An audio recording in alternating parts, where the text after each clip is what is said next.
Hi, this is Claudia and I will be discussing my immigrant interview project. For this project, I interviewed Rogelio, who was born in Zacatecas, Mexico. Since I speak Spanish, I conducted the interview in Spanish and translated into English for the assignment. Rogelio is in his late 20s and is married to Brenda. Although Brenda was born in the United States, her parents are also from Zacatecas, Mexico, and the couple has a newborn child. Rogelio identifies as Mexican while his wife was born in the US. Both feel equally Mexican because Mexican culture was strong in both their households. They met shortly after Rogelio moved to the US through mutual friends, and after a few months of dating, they realized that Rogelio came from the same area as Brenda's parents, which made them even closer culturally.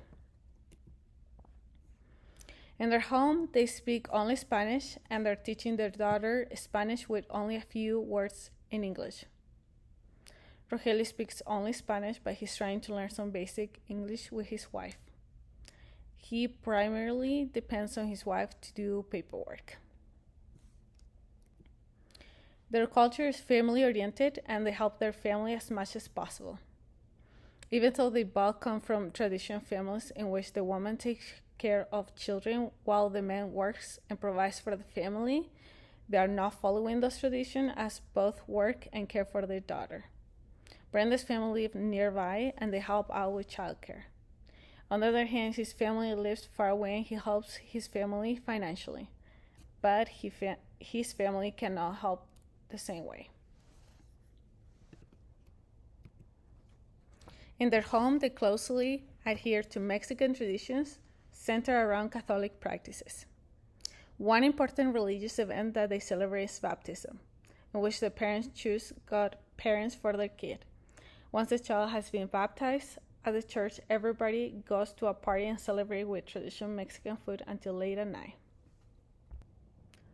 Rogelio mostly believes in modern medicine, and being sick means feeling unwell, not healthy, and mostly having to go to a doctor to get shots or blood withdrawn.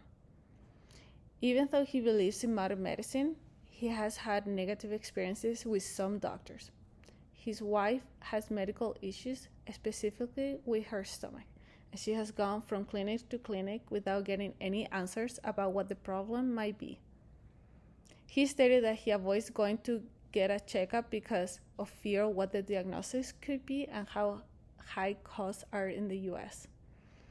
Traditional medicine is used mostly on the farm in Mexico. When someone is sick, people seek out a healer, someone who uses traditional medicine to cure a person, whether the illness is physical or spiritual, and is less invasive than Western medicine. In Mexico, Rogelio used to eat healthy because it was easier to access living on a ranch. He used to walk for hours at a time to feed and take care of animals.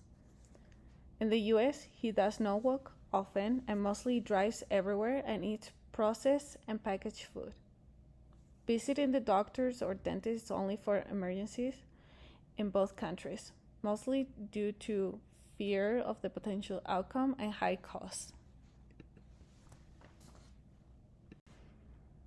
Back home, being sick badly could mean death because the access to a nearby hospital means driving 1 to 3 hours away.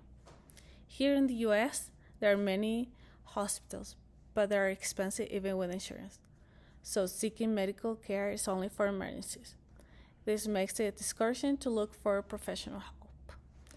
Rogelio's wife is the only one that currently has health insurance, but she uses it rarely, mostly for big surgeries or emergencies due to the high cost of healthcare. The language barrier is not a problem because his wife helps him translating. The advice that Rogelio wants to give to healthcare professionals is to listen to the patients because his wife does not feel well, but medical professionals still cannot figure out what is wrong with her, even after many visits to different doctors. Also, healthcare should not be all about the money, because once professionals focus on that, they lose their care for the person. Conclusions. Rogelio's culture is strongly family and Catholic oriented. Modern medicine is difficult to access, and there's still some distrust due to some negative experiences. Even though his wife works as a dental hygienist and some family members work in the medical field, fear of outcomes and costs still play a significant role in the US. As a person who comes from a similar Latino culture, there are many similarities between the Mexican and Chilean culture. My opinions have not changed much. Rather, it's been reinforced that access to care is still a privilege whether you speak the language or not. Preventative services should be more accessible to reduce long-term costs for both public health and patients. I feel like him, since I do not have insurance, access is hard, and even when I try to go to a doctor and pay out of pocket, the offices are very insurance driven and care gets affected. Thank you for listening.